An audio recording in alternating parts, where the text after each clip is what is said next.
الحمد لله نحمده ونستعينه ونستغفره ونؤمن به ونتوكل عليه ونعوذ بالله من شرور أنفسنا ومن سيئات أعمالنا من يهده الله فلا مضل له ومن يضلله فلا هادي له ونشهد أن لا إله إلا الله وحده لا شريك له ونشهد أن محمدا عبده ورسوله أما بعد فقد قال الله تعالى في القرآن المجيد والفرقان الحميد أعوذ بالله من الشيطان الرجيم بسم الله الرحمن الرحيم هن لباس لكم وأنتم لباس لهن آمنت بالله صدق الله مولانا العظيم وصدق رسوله النبي الكريم ونحن على ذلك لنا الشاهدين والشاكرين والذاكرين والحمد لله رب العالمين. وقال الله تعالى في شان حبيبه الكريم رؤوف رحيم أعوذ بالله من الشيطان الرجيم بسم الله الرحمن الرحيم إن الله وملائكته يصلون على النبي يا أيها الذين آمنوا صلوا عليه وسلموا تسليما اللهم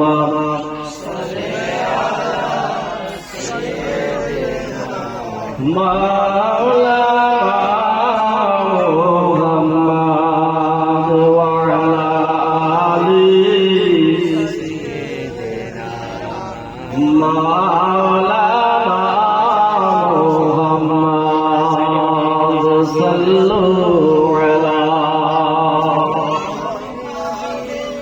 سيدنا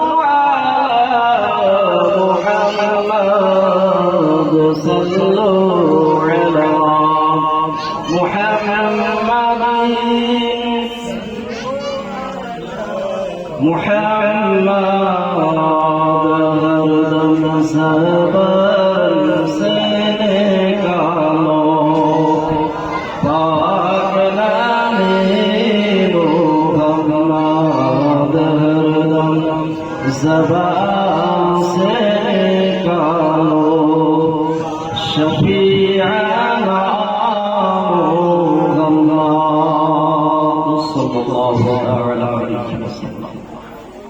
শ্রদ্ধেয় সম্মানিত বিজ্ঞ অভিজ্ঞ স্টেজে উপবিষ্ট আমার ইসলাম ধর্মী ভাইরা বর্তমাসী মা ও বোনেরা সকলকে আমার আন্তরিক সালাম এবং শুভেচ্ছা জানাই। আসসালামু আলাইকুম ওয়া রাহমাতুল্লাহি তাআলা ওয়া বারাকাতুহু। যাবতীয় প্রশংসা গুণগান গুণকীর্তন গুণভাজন সে মহান আল্লাহ তাবারক ওয়া তাআলার জন্য যে আল্লাহ অতীত ওয়াহাদাহু শরীক যিনি অক্ষয় অব্যয় অনাদি অনন্ত আছে সে আল্লাহ তাবারক ওয়া তাআলার কোটি কোটি প্রশংসা অতঃপর অগণিত সালাত এবং শান্তিধারা বর্ষিত হোক অর্পিত হোক নবী প্রেমের নূরের নবী মা ময়মতা আব্দুল্লাহ জিগারপাড়া আব্দুল মুত্তালিবের শ্রেষ্ঠ পোতা জিনোরি হুসাইন গাথেওয়ালা কালী কামলিওয়ালা হাজারো সাজারের নবী পশু পক্ষী মানব দানব জলচর খিচর ভজরের নবী জান্নাত জাহান্নাম আরশ কুরসি লৌহ কালামের নবী আকাই নবীর মক্কা সরদার মদিনা তাজদার হাবিবি গলতিকার নাইবি পরওয়ারদিগার যিনি রহমতের ভান্ডার দয়ার অবতার গুনাহগারদের শাফাআতকারী পাপীদের তথা বিশ্ব রাসূল আরবি সাল্লাল্লাহু তাআলা আলাইহি ওয়াসাল্লামের উপর অগণিত সালাম এবং শান্তিধারা বর্ষিত হোক অর্পিত হোক। সকলেই ভক্তি ভরে হচ্ছে সরি বলি আল্লাহুম্মা আমিন। আল্লাহ তাবারক ওয়া তাআলার কোটি কোটি প্রশংসা। আল্লাহ রাব্বুল ইজ্জাত কিছু সময়ের জন্য আমাদেরকে এই মাহফিলে বসার তৌফিক দান করেছেন যে আল্লাহ তাবারক ওয়া তাআলা অত্যন্ত ভালোবেসে, যে আল্লাহ আমাদেরকে ঈমানের দৌলত দান করেছেন, যে আল্লাহ আমাদের সকলকে সুস্থ শরীরে রেখে এই জান্নাতি মাহফিলে বসে আল্লাহ রাসূলের দুটি কথা বলার এবং শোনার সুযোগ করে দিলেন, যার জন্য আমরা প্রত্যেকে আল্লাহ তাবারক ওয়া তাআলার দরবারে শুকরিয়া আদায় করে বলি আলহামদুলিল্লাহ। মুহতারাম সামিঈন کرام, কোরআনুল মুকাদ্দাস হইতে একটি আয়াতে কারিমা তেলাওয়াত করেছি অতি অল্প সময়ের মধ্যে নিজের বক্তব্য সমাপ্তি করব ইনশাআল্লাহ। আল্লাহ তাবারক ওয়া তাআলা বলেন, হুন্না লিবাসুল লাকুম ওয়া আনতুম লিবাসুল লাহুন্না। আল্লাহ তাবারক ওয়া তাআলা স্বামী এবং স্ত্রী এই উভয়কে এক অপরের পোশাক বানিয়েছেন। স্বামী হচ্ছে স্ত্রীর জন্য পোশাক স্বরূপ, কাপড় স্বরূপ, এবং স্ত্রী তার স্বামীর জন্য হচ্ছে কাপড় স্বরূপ। আল্লাহ তাবারক ওয়া তাআলা এই দুটি জাত, একটা নারী এবং একটা পুরুষ, নবী পাক সাহেবে আল্লাহ মুহাম্মদ রাসূলুল্লাহ সাল্লাল্লাহু তাআলা আলাইহি ওয়াসাল্লামের সুন্নাত পালন উদ্দেশ্যে যখন একত্রিত হয়ে তারা এক অপরকে কবুল করে স্বামী স্ত্রীর মধ্যে আবদ্ধ হয়, তখন আল্লাহ তাবারক ওয়া তাআলা সেই দুটি জাতি নারী এবং পুরুষ এবং স্বামী এবং স্ত্রীর মধ্যে এমনই মহব্বত পয়দা করে, এমনই ভালোবাসা তৈরি করে দেয় যে মুহতারাম সামাঈন, যে সুবহানাল্লাহ, আপনার স্ত্রীকে কেউ যদি গালাগালি করে, আপনার স্ত্রীকে কেউ যদি মারাধরি করে, কেউ যদি আপনার স্ত্রীকে কটু কথা বলে, তখন আপনার মনটা, আপনার প্রাণটা, আপনার শরীর এমন মনে হয় যেন আপনার শরীরে আগুন লেগেছে। আপনার শরীরে যেমন কষ্ট হচ্ছে, আপনার প্রাণে কষ্ট হচ্ছে। যে মহব্বত, ভালোবাসা এতদিন কিন্তু ছিল না।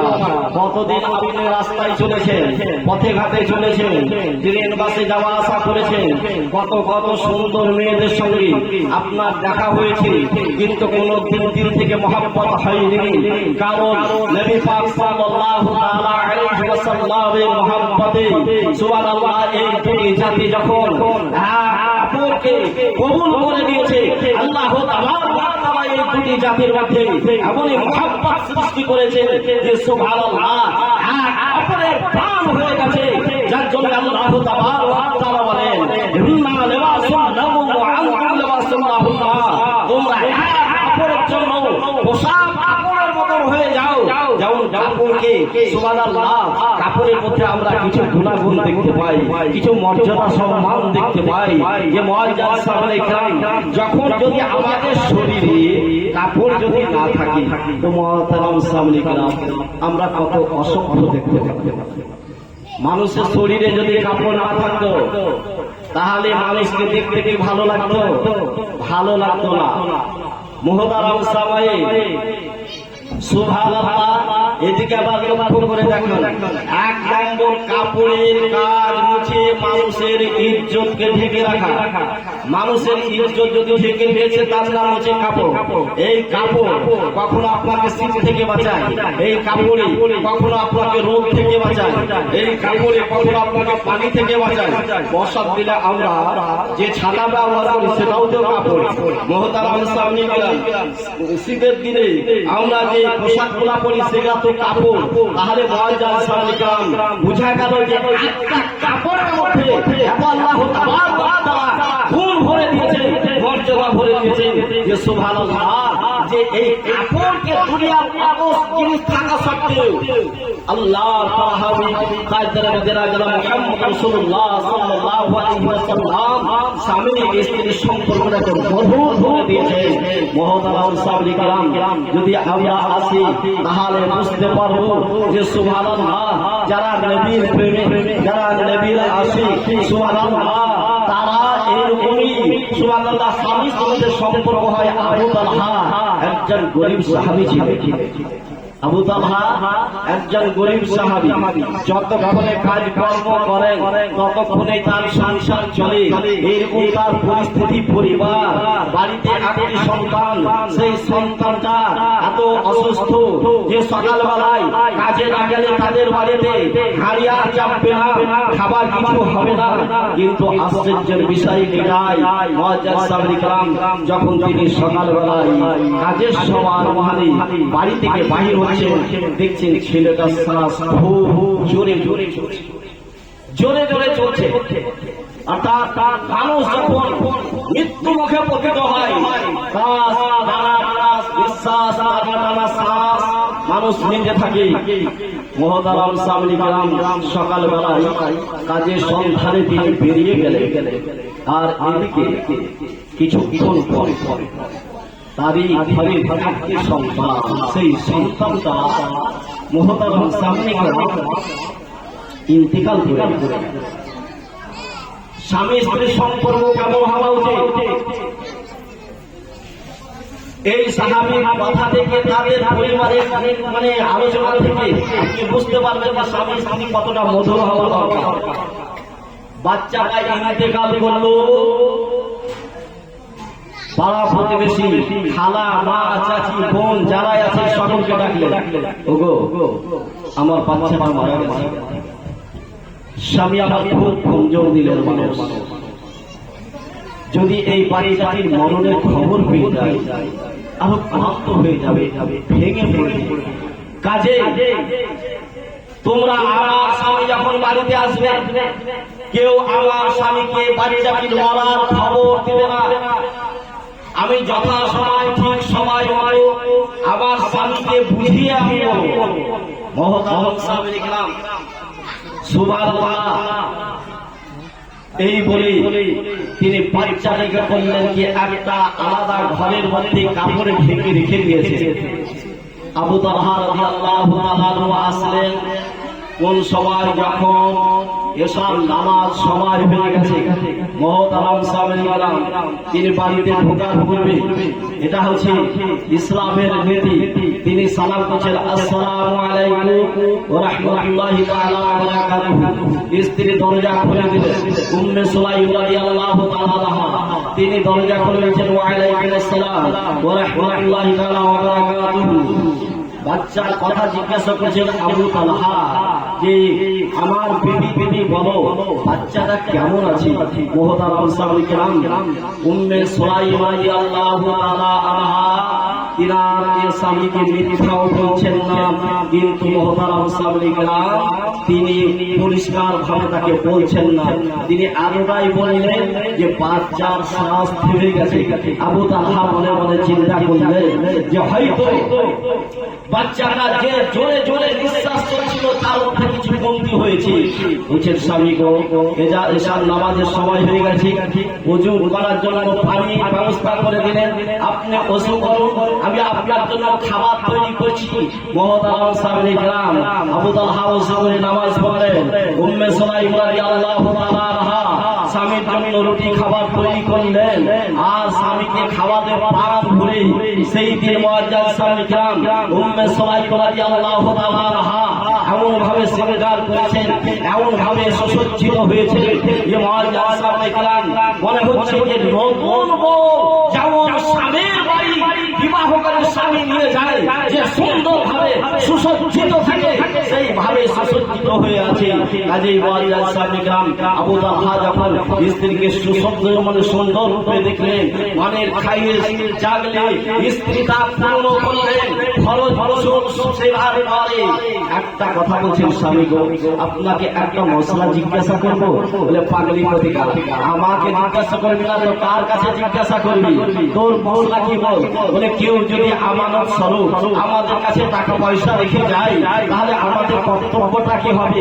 তিনি বলছেন, আবু তালহা বলছেন, আমার নবী বলেছেন যদি আমানতের খেয়ানত করা যাবে না, যে সময় সুবহানাল্লাহ যে আমানত চাইতে আসবে তাকে সঙ্গে সঙ্গে ফিরিয়ে দেওয়া দরকার, দিতে হবে। মুআজ্জাজ সাল্লাম উম্মে সুলাইম রাদিয়াল্লাহু তাআলা ঘুরে কেঁদে উঠলেন। আবু তালহা বলছেন, ওরে পাগলি, তো আমাকে মশলা জিজ্ঞাসা করবি, আমি মশলা সমাধান করে দিলাম, তো কান্না কাঁদছে কেন? বলে স্বামী গো, আমাদের সন্তানটাও তো আল্লাহ তাবারক ওয়া তাআলার আমানত ছিল, আর যেমন না কথা বলা তেমনি রাত দিয়ে উঠিয়ে বিছানায় বসে পড়েছেন। বলছে তার মানে কি তুই কি বলতে চাইছো? বলে আমাদের সন্তান, মানে আমাদের সন্তানটা আল্লাহ তাবারক ওয়া তাআলার আমানত ছিল, কাজেই যদি আল্লাহ রেখে দেয়। মহতারাম সামনে গেলাম, দুইজন স্বামী এবং স্ত্রী এই বাচ্চার কাছে গিয়ে কান্না করতেছেন। মুআজ্জাজ সামনে গেলাম, দয়াল নবী মুহাম্মদ রাসূলুল্লাহ সাল্লাল্লাহু আলাইহি ওয়াসাল্লাম তিনাদের বাড়িতে আসলেন। আর আসার পরে তিনি বলছেন, উম্মে সুলাইম, আবু তালহা, তুমি কেন তোমরা কান্না করো না? কেন না? তোমাদের বাচ্চা মারা গেছে, এতে দুঃখ কষ্ট আসবে, কিন্তু আজকের বিরোধে তোমার স্ত্রীর গর্ভে যে সন্তান আল্লাহ তাআলা একটা দান করেছে, কাজেই মুআজ্জাজ সামনে গেলাম, বুঝা গেল যে সুবহানাল্লাহ বাচ্চার আর উম্মে সুলাইম দিলে করেছেন কি পাথর চাপা দিয়ে মায়ের দিলের মতো আর কেউ হতে পারে না। কিন্তু আজকে মায়ের দিলে পাথর চাপা দিয়ে তিনি এই ইতিহাস দুনিয়ার মুসলমানের কাছে পেশ করেছেন, দুনিয়ার নারীদের কাছে পেশ করেছেন। তিনি মনে মনে চিন্তা ভাবনা এটাই করেছিলেন, যখন আমার এই কথা আমার ইসলাম দরদি মা ও বোনেরা শুনবে, ভাইরা শুনবে, তারা এ কথাই বলবে, উম্মে সুলাইম তো কেমন আছিলি, যে তোর কি মায়া ছিল না, তোর কি মায়া ছিল না, কি কারণে তোর সন্তানটার মহব্বত চাপা দিয়ে তো আজ সুবহানাল্লাহ দিলে পাথর রেখে আছে। তিনি বলছেন, দুনিয়ার মানুষ চাই বলি কেন, দুনিয়ার নারী আমাকে যদি তাচ্ছিল্য করে, আমাকে ঘৃণা করে, তাতে কিছু যায় আসে না। আমি এটাই চাই যে আমার স্বামীর পায়ের তলে হচ্ছে জান্নাত, কাজেই আমার স্বামীকে খুশি করে আমি জান্নাতে যেতে চাই। কাজেই আমার নবী আল্লাহ জনাব মুহাম্মদ রাসূলুল্লাহ সাল্লাল্লাহু তাআলা আলাইহি ওয়াসাল্লাম তিনি বলতেছেন যে সুবহানাল্লাহ, উম্মে সুলাইম রাদিয়াল্লাহু তাআলা এমনই একজন নারী ছিলেন যে দুনিয়াতে চলাফেরা করছে, দুনিয়াতে স্বামীর খিদমত করছে, স্বামীর সেবা করছে, স্বামীর ঘর সংসার করছে, আর আল্লাহ তাবারক ওয়া তাআলা এই স্বামীর খিদমতের বদৌলতে তিনাকে এমনই মর্যাদা, এমনই সম্মান দান করেছেন। নবী আমার মেরাজে গিয়ে বলছেন যে আমি উম্মে সুলাইম, আবু তালহা রাদিয়াল্লাহু তাআলা স্বামী উম্মে সুলাইম রাদিয়াল্লাহু তাআলা স্ত্রীর জান্নাতে চলাফেরার পায়ে সাহায্য পেয়েছিলাম। কাজী তাহলে এই রকমের সম্পর্ক আমাদের রাখতে হবে। মহতারাম সরকার, আজ যদি আজ আমার মা বোনেরা কি করে স্বামীর খিদমত করে, মহতারাম সাহেব, স্বামী যদি মহব্বত করে স্ত্রীকে ভালোবেসে যদি একটি সংসারের কাজে সাহায্য করে, বাবা বাবা পাড়ি দিয়ে গল্প করে, বলে তোমার দাদা তোমার ভাই আমাকে এত মহব্বত করে না, খুবই ভালোবাসে যে আমাকে আমার কাজ করতেই যাবে। মহতারাম সাহেব, সুবহানাল্লাহ, তাহলে আপনাকে চিন্তা করতে হবে যে আল্লাহ তাবারক ওয়া তাআলা বিরাট রহমত আছে। নবী পাক সাল্লাল্লাহু মুহাম্মদ রাসূলুল্লাহ সাল্লাল্লাহু তাআলা আলাইহি ওয়াসাল্লাম তিনি বলেছেন, হচ্ছে আল্লাহ তাবারক ওয়া তাআলা রহমান। কাজে যে ব্যক্তির বাড়িতে যতটা সন্তানের জন্ম হয়, আল্লাহ তাবারক ওয়া তাআলা যেন তার বাড়িতে ততটি রহমতের দরিয়া নাযিল করে দেয়।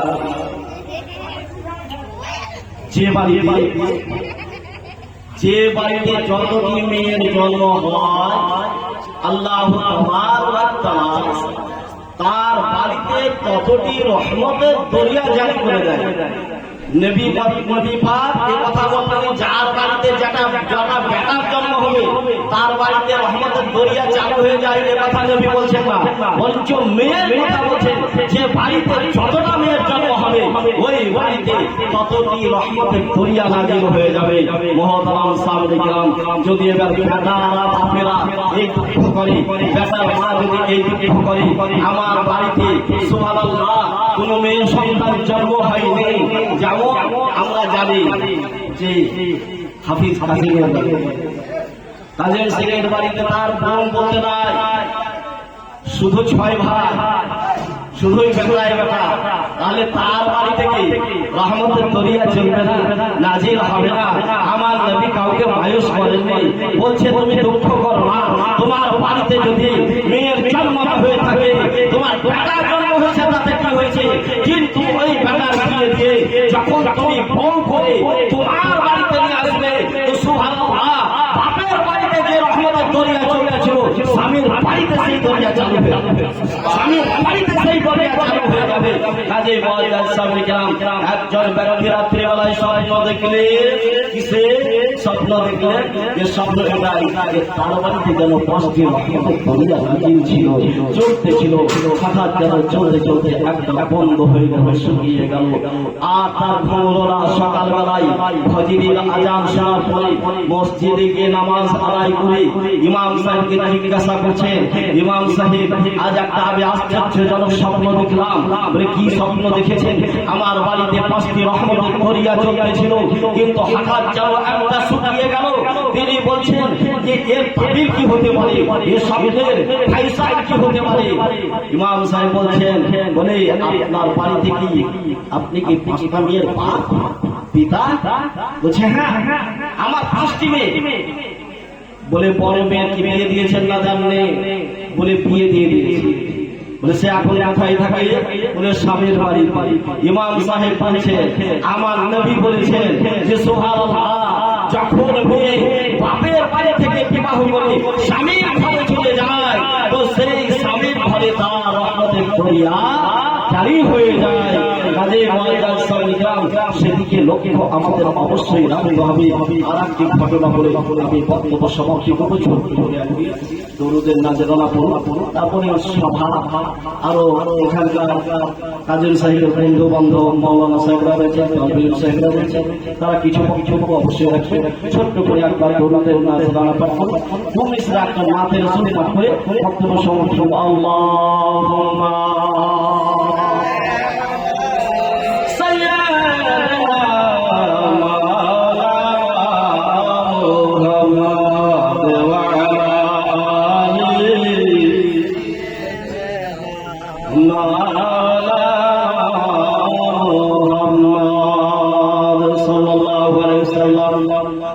জন্ম আমার নবীর যুগে হলে কেমন হতো, জন্ম আমার নবীর যুগে হলে কেমন হতো।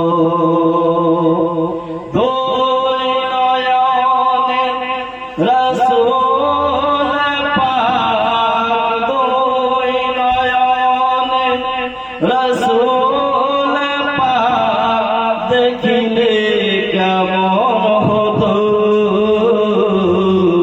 জন্ম আমার নবীর যুগে হলে কেমন হতো, জন্ম আমার নবীর যুগে হলে কেমন হতো।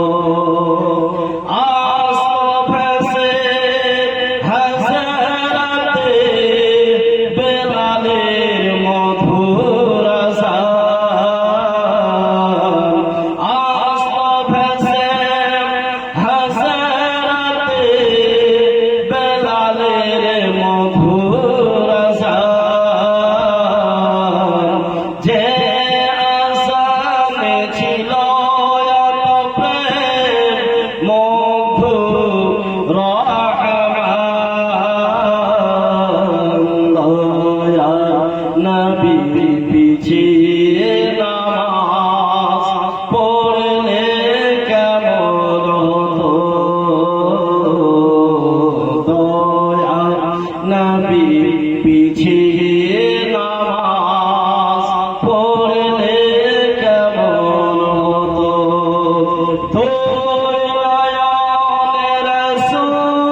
সঙ্গে কেমন হতো বাকা তোমার সীমালি সঙ্গে কেমন হতো নয়নের সুল পাক দেখিলে কেমন হতো জন্ম আমার নবীর যুগে হলে কেমন হতো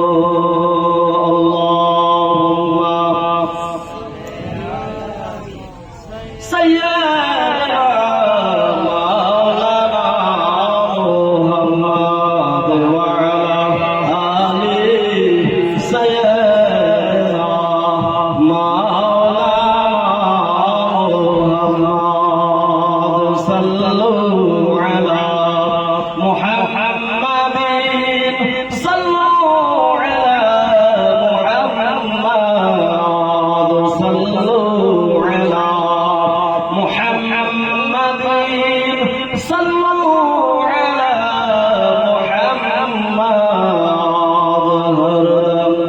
زبان سے نکالو پاک نام محمد زبان سے نکالو شفیعنا محمد صلی اللہ علیہ وسلم এখান থেকে বললাম ভাষা থাকা যদি হয় কর্মপতি আস্তাগফিরুল্লাহ রব্বুল জামবি ওয়া তাবিরা লা ইলাহা ইল্লাল্লাহ মুহাম্মাদুর রাসূলুল্লাহ সাল্লাল্লাহু তাআলা আলাইহি ওয়াসাল্লাম আসসালামু আলাইকুম ওয়া রাহমাতুল্লাহি ওয়া বারাকাতুহু